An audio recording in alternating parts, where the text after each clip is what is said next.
Tonight, in this edition of the primetime newscast on Equinoxe television, the government of Cameroon has started the implementation phase of the humanitarian initiative to displaced persons in the northwest and the southwest regions of Cameroon that reach out to dozens of English-speaking Cameroonians in the country's economic capital, Douala, today. Also ahead, we talk about the French ambassador to Cameroon that has called for peace as far as the Anglophone crisis is concerned. His call is coming at the time when political actors have remained divided over the convened All Anglophone General Conference built for Boya.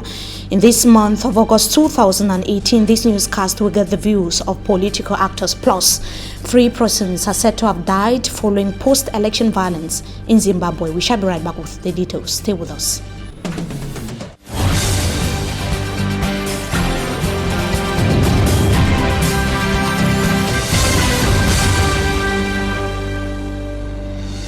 Good evening to you, ladies and gentlemen. We thank you for joining us in this edition of the primetime newscast on Equinoxe television. Let's begin right away here in the economic capital, Douala, to talk about the Anglophone crisis. The Cameroonian government has started the effective on-the-ground implementation of the emergency humanitarian aid plan for people displaced in the Anglophone crisis, or by the Anglophone crisis. The Secretary General, the Littoral Governor's Office, the Divisional Officer for the Douala 3 and 5 subdivisions, and other officials were at the Vincent neighborhood on the outskirts of the city of Douala for that purpose. They handed over some material aid to tens of families that have so far been displaced from the northwest and the southwest regions of the country as a result of the socio-political unrest. Babla Jonathan was there. He brought back this report. The Cameroon government brings material aid to victims of the Anglophone crisis seeking refuge in Peka Vincent on the outskirts of Douala. The over 60 families were displaced by the socio-political and security crisis in the northwest and southwest regions. They fled violence to settle here. Some of them have been living in this part of the city, cutting across the Douala 3 and 5 subdivisions since 2017, while others arrived here few months ago. My name's Oko Galaxia. I'm from Bamenda, Northwest region. The strike disturbed me, so I came here on the 25th May 2018. My name is Sivina from Bauru in Northwest. We don't have freedom in our village. There we run war. Everywhere is fight. We always fight. They always fight. That is why we come here. First I run come here, and then my mother bring the children. All of us were here. We are not schooling. I'm living with my mother and my 4 children. My name is Unji Samuel Ongom. I come here with my wife with 4 children. I have made 2 months as I came. It is this our problem make me to come. They have scattered our house and killed many of my brothers. So that's why make me to run and come here. My name is Akaneli Junior. I'm from Moyoka. We are the victim of the war. We ran and entered inside the bush. We went there and make few days, and I crossed from the Mongo side with canoe, with boat, and I came to Koto before my father came and take me there and bring me here. They are living in difficult conditions. People will come from Bamenda, stay for my house. They make na 3 months ago where they don't come from my house. We manage, now only manage. I'm having some of those people that run away from this crisis. I have about 7 there with me presently. We are just managing with them together. I came here, I'm just useless, so I don't have a job to do. Some of them said the government aid is a significant relief. I am very, very happy, but I need that they should divide us in charge, because in charge it is the most important thing. I am very happy that they bring 2 rice so that we can be eating rice, feeling fine. I appreciate it very much. I will only tell them that thank you. I have to say that thank you. Thank you, they have done well. However, they are asking government to go further and provide other necessities beyond food and other material needs. I need that they should open us a bilingual school here so that our children cannot be loose. Yes, so they can be going to school. This is the first phase of the effective implementation of the close to 13 billion francs CFA emergency aid plan to persons internally and externally displaced by the deepening crisis. And it should be noted that thousands of persons have so far been displaced within the national territory and out of Cameroon as far as the crisis is concerned. Now, the Anglophone General Conference is to take place in less than 1 month from now. That's going to be between the 29th to the 30th of August 2018. And in less than 1 month, opinions are divided, though the move has so far not been contested by the government of Cameroon. We saw the views of some CPDM party bigwigs, as well as some civil society actors here in the country's economic capital, Douala. Let's have the details in this report. I would like to state on behalf of the government that all initiative. The Minister of Communication in Cameroon, in an outing few hours after Christian Cardinal Toumi and other religious leaders convened the Anglophone General Conference, said that the government is no opponent to an initiative to foster peace and national unity, but the preconditions proposed by the Archbishop Emeritus of Douala cannot be welcomed. I would like to state on behalf of the government that all initiative, from wherever they come, provided that they contribute to restore peace where it is disturbed all over the nation, such initiatives are welcome. But what is unbearable, what is unacceptable, is the fact that to put at the same level our regular army, the Republican Army, which in mission has the responsibility to protect the physical integrity of our nation, to protect the day-to-day life of our brothers and sisters in the two regions, the responsibility of the protection of the institution in general, to put them at the same level with terrorists, those who kidnap, slaughter, behead, burn, prevent our tomorrow's leader from acquiring the knowledge which will enable them to become the tomorrow's leader. Such a situation is unbearable, unacceptable. Ceux qui sont aujourd'hui dans le processus judiciaire sont poursuivis par la République. Other CPDM party supporters, like Eve Emmanuel Com, have maintained that the law must be respected and that those who violated the constitution by destroying state properties must face necessary legal proceedings. J'entends les gens dire que oui, si le gouvernement libère, ça veut dire que l'État a échoué. Mais another school of thought has a contrary view. Jean-Baptiste Sipa, a civil society actor, holds that the role of the government is to serve and not to be served. C'est le peuple qui est le propriétaire de l'État. Ça veut dire qu'à un moment donné, lorsque le peuple, lorsque la nation, une fraction de la nation a une exigence majeure, l'État doit l'écouter. It is no shame or taboo for the government to release those arrested in connection with the crisis, he added. The government has categorically stated that ceasefire is not an option and attributed killings, burnings and destruction of properties to the Anglophone activists. D'arrêter leurs armes, de faire le cessez-le-feu, de sortir du bois et d'arrêter de terroriser les populations, de tuer les représentants de la République. But to the civil society actor, tension could be minimized to pave the way for dialogue if fighters from both camps drop their weapons. Ça signifie qu'on a commencé à les prendre en compte, à tenir compte d'eux. The Anglophone General Conference built for Boya, Southwest region is in less than 1 month, and only the outcome would tell. About the crisis in the northwest and the southwest regions of Cameroon. On the Anglophone crisis, the French ambassador to Cameroon has urged for peace and reiterated and reaffirmed France's readiness to foster peace in the country. Gil Tobot, or Thibault rather, called on the Cameroonian population to foster unity, though in its diversified nature.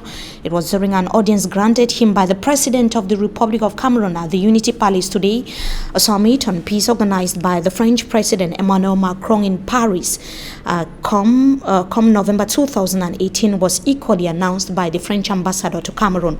That would go a long way to highlight and reflect on some of the core values and necessity of peace within the African continent. Both officials equally discussed bilateral cooperations and sports.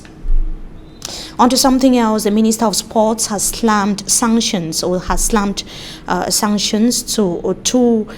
sanctioned two interurban transport bus companies for deadly accidents on the Douala-Yaoundé highway. One of them is the General Express Voyage that is still being monitored by the Minister of Transport in Cameroon, an agency that has so far been sanctioned by the government of Cameroon, suspended for 1 month. Is another travel agency that was suspended. That was just barely a few days ago. Our reporter, Mfomi Armstrong Sanda, is going to be coming back to the ministerial decision and the reaction of experts in the following report. The interurban transport bus companies under the stretch hammer of the Minister of Transport are Guarantee and General Express. A 1-month suspension of transport activities was given to Guarantee Express for its responsibility in the July 18 accident on the Douala-Yaoundé highway, which killed 1 person. At the agency's office in Akwa Douala, no transport activity is ongoing. Buses are stationed. Workers say the suspension is a bitter pill to swallow. The atmosphere is, however, different at General Express agencies. At the Ambopi agency in Douala 2 subdivision as well as Bepanda in Douala 5, transport activities are going on normally, an atmosphere which pushed curiosity to a second look at the minister's communique. It says General Express has been given a suspended suspension. Interpreting, Barrister Kamako says suspended suspension means a sanction taken but pending application. If the company concerned fails to comply with the conditions given by the minister, their activities will be suspended for a 2-month period.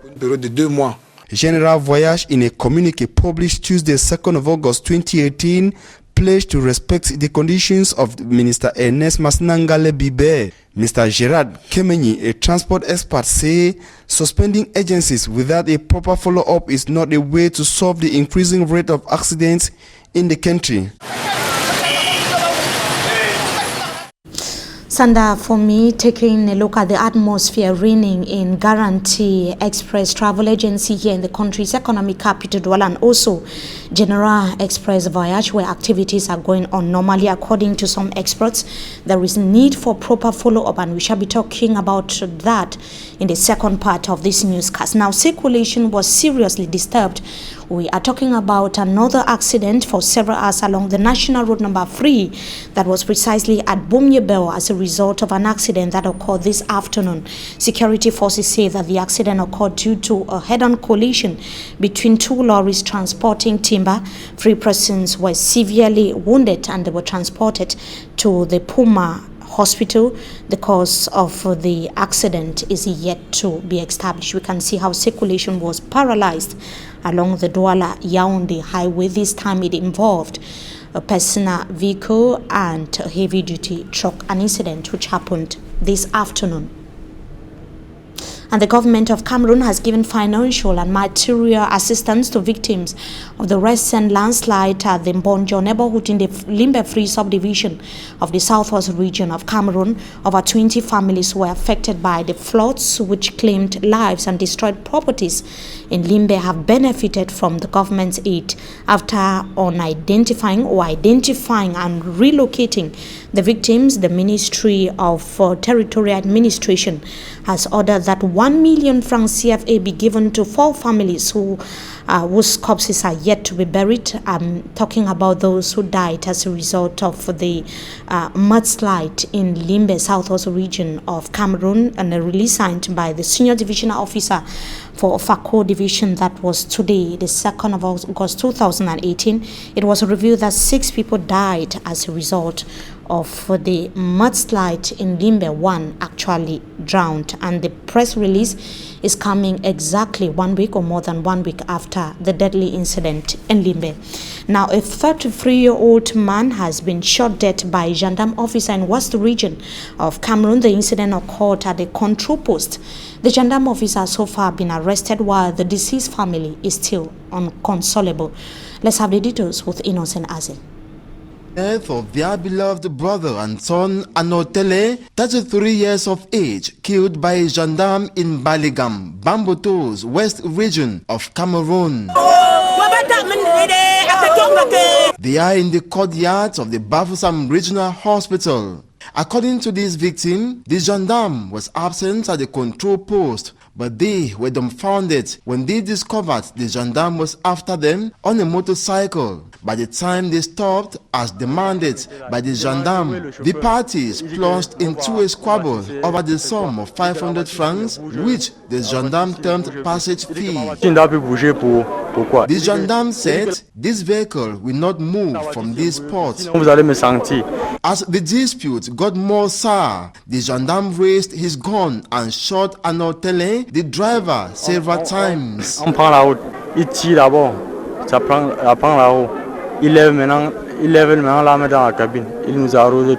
Transported urgently to Bacham, the driver succumbed to the bullets by giving up the ghost. The mortal remains of Anotele were immediately conveyed to the Bafoussam Regional Hospital. With an attire of the husband in her hands, she, one of the deceased two wives, unlike his sister, are inconsolable. A sympathizer in agony says the young gendarme gained formation to deal with Anotele. Desperate to see the lifeless body of Anotele, security forces rather prevented the crowd from doing so and quickly channeled the corpse in the morgue from the hospital. The gendarme on his part has been detained at a gendarmerie unit in Buda. Anti-riot forces, it should be noted, were deployed to prevent violence by the angry mob at the Bafoussam Regional Hospital.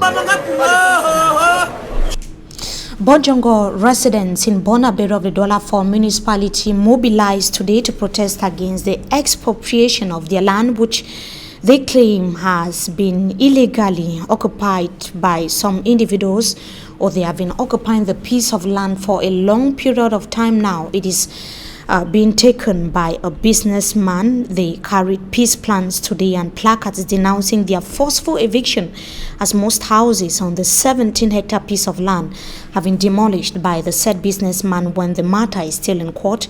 The land dispute began since 2014, according to inhabitants. We made attempts to get the reaction of the said businessman to no avail. He would certainly be reacting, and we of course will be getting his views on board in our subsequent newscast. We are going to be having an excerpt of one of the victims of the land or the houses that were demolished in Bonaberi. They were speaking to our reporter, Robert Mokube. We bought our little pieces of land here, or plots here, after verification from the Land and Surveys Department here in Douala. The late Musinga, Jean-Claude, who brought us here, gave us a land title 7037. We went and verified. The name that we saw here was Sokame. After constructing houses, people have started staying. One day, Mr. Kamdem Dieudonné sent Mr. Fokwe Joseph, Azamfak Jomet. There were about 4 of them. They came here that this place, this land, 17 hectares. They were reclaiming 17 hectares that it belongs to them. We asked for a proof. Give us a document. There was no document. Till now that I'm talking. They only gave us a land title 10,869. I said, okay, we'll go to the Land and Survey Department here to verify if it is authentic. They said, no, don't go there. They instead directed us to one Mr. Chitili. The woman there at the Land and Survey wrote with a pen, because we do not have money to produce an official document. She wrote that the land title 10,869 is found in Bassa. And that brings us to the end of this first segment of the news. Time for us to meet our guest tonight. We shall be right back.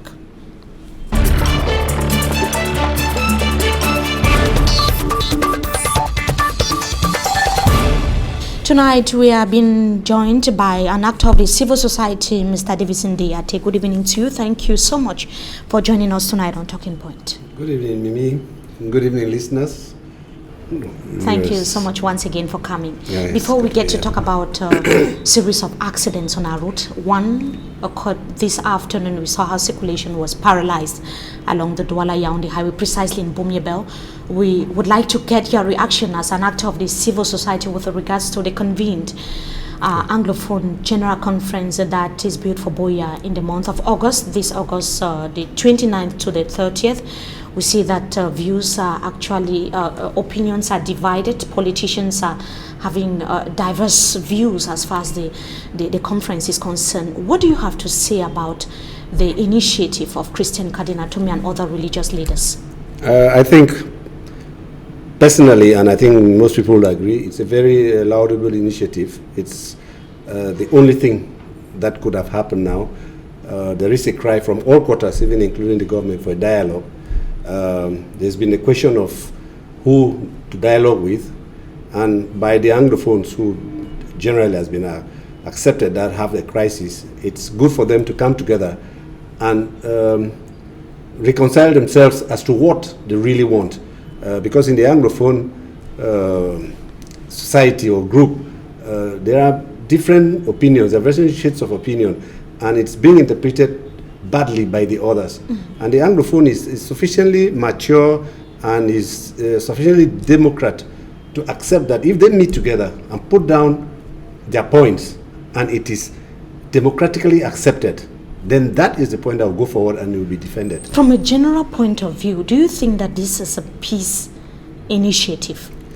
Do you think it can foster the peace, the needed peace in Cameroon? Yes. Looking at the divergent views. Yes, it can, because the people who would attend those conferences, and they are my people, they are people I know with, they are people I've grown up with, they are people who have the tradition, the culture of the Anglophone, of the Anglo-Saxon way of doing this, they will accept the result of what has come. The only problem is the opposite side may have a different view. And I think their real fear is that these people should agree on something they want to do, and it is not what they want them to agree on. Because the way the government, and let me put it that way, has been treating the Anglophone is that they have gone into their communities and appointed the spokesmen for Anglophones. And these spokesmen have no legitimacy. They are not accepted. I'm sorry, they are important people, they consider themselves important, they have held high posts in this country, they make a lot of noise all over the place, but the common man, the ordinary Anglophone, does not find them legitimate. They doubt, they don't represent them. They don't Talking accept. about representation, do you think that it could be a problem as to who is leading this panel of discussion to bring peace in the two Anglophone regions of Cameroon? Should that, do you think it could possibly be a problem? It could be a problem if you are badly intentioned, if you do not want to accept. It would have been good if it's the government who organized it, who said, look, you of the Anglophone expression. I'm talking about together. those to discuss and propose the solutions. Do you think that is not going, it's not a very important factor to know who is going to be on the table leading the discussion? What do you think about who should be on board or who shouldn't be, so that who should be the referee? The various views can be written down and taken to the national level for solutions to be provided? I don't have any doubt if they have in the all Anglophone conference, they have their discussions, throw out their debates for 1, 2, or 3 days or whatever it takes, and they all agree that that's what they want. I bet you even the secessionists, if they find themselves in the minority, would cower down. The federalists, if they find themselves in the minority, would accept if those for a unified, indivisible. But for that to happen, they all have to sit together. There is that necessity for them to come. It would be nice if the government, with all their means and all their possibilities, could organize the conference for them. But the government is not willing to. So now, the initiative taken by the religious representatives who have a certain moral authority is a good one. You just said the government is not willing to. But Christian Cardinal Tumi wants to bring these ideas on board and take it to the national level. Do you mean that at the national level it's going to be a fiasco? Is that what you're saying? What I'm saying the government is not willing to is they're not willing to ask the Anglophones to organize themselves and choose their leaders. They want to choose the leaders, the spokespersons for Anglophones themselves. They want, if I just give any name, that Mr. Paul Atange is speaking for your behalf, he's an Anglophone, isn't he? We're saying no. Let's choose our leaders. Let's tell you who will talk for us. And to be able to do that, we need to get together and that person will be speaking on our behalf. So we need to tell him what he has to go and say. I mean, I cannot. It's so logical. So you are confident that if the leader is representing the people and accepted by the people, there can be some positive results at the end of the day. It's the only way out. Okay. It's the only way out. Because at the moment, people are throwing their ideas. They are warlords, so-called. They are the federalists, so-called. They are these unifists, so-called.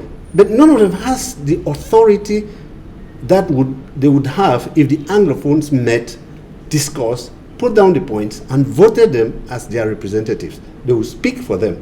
I know that if they do that, we will have a way out. Mr. Davison DRT, it is also very important for us to talk about this series of accidents on our roads. It has been occurring frequently along the Douala-Yaoundé highway. Recently, we saw another one, 3 persons injured today in Puma. Along the Yaoundé-Douala highway. The minister that is sanctioning some of these travel agencies like Guarantee that we just saw in the course of this newscast, another like General that has simply been warned after they were involved in accidents a few weeks back. Do you think that the ministerial decision is enough to curb the increasing rates of accidents? It's certainly not enough. And to talk about the accident, it's a tragedy. It's sad because these are things that we know how to do, we can do. But I don't know what authorities, what is the political will that is not there, but we have the confidence, we have the competence, and we can do better. There are simple things that we can do to begin with. All transport vehicles should have seat belts. It will not stop accidents, but it will save lives. Where you are counting 30 dead, where you are counting 20, you might have that number really reduced. Then, of course, the state of our roads is desperate. The state of the vehicles coming in. You can see, like, what happened throughout. The state of the vehicles coming in is desperate. The vehicles are bad, they are poorly repaired, and the degree of corruption. And there's no way we don't seem to corruption at what level? At the level of those who have been put to control. The gendarmes, the police. I mean, so the ministry has that responsibility to do the follow-up at all levels, even not just at the level of even the ministry. The travel agencies. I'm a road driver, and I tell you how many times these so-called people from the Ministry of Transport come out and they control something that they don't have to, which doesn't matter. But in any case, when you give them their money, they close their eyes. Close their eyes. Even the guys of from the council, sometimes they are asked to go and collect us. They find themselves controlling vehicles, but they're not really controlling vehicles. They just want the owners to give them money. So the minister has to do more than just. We as a people have to do more. The ministry has to do more. Certain basic things like seat belts, we should start with that and reduce the number of deaths. Thank you so much, Mr. Davison DRT, for joining us tonight on Talking Point. Before we go, we just know that Cameroonian musician Clarice Wopso is reportedly no more. She has died. According to some sources, her relatives have indicated that her mortal remains were found in a residential hotel room. Her family is yet to confirm that information. The receptionist of the hotel is equally said to have confirmed or affirmed that the medical experts revealed that she died several days before her lifeless body was discovered. Her corpse has reportedly been confiscated by officials in France. We, of course, will be telling you more on that in our subsequent newscast. They're bringing us to the end of this edition of the Primetime Newscast on Equinoxe Television. Thank you so much once again for joining us. We wish our televiewers a blessed stay in the company of our programs. Until we meet again, goodbye.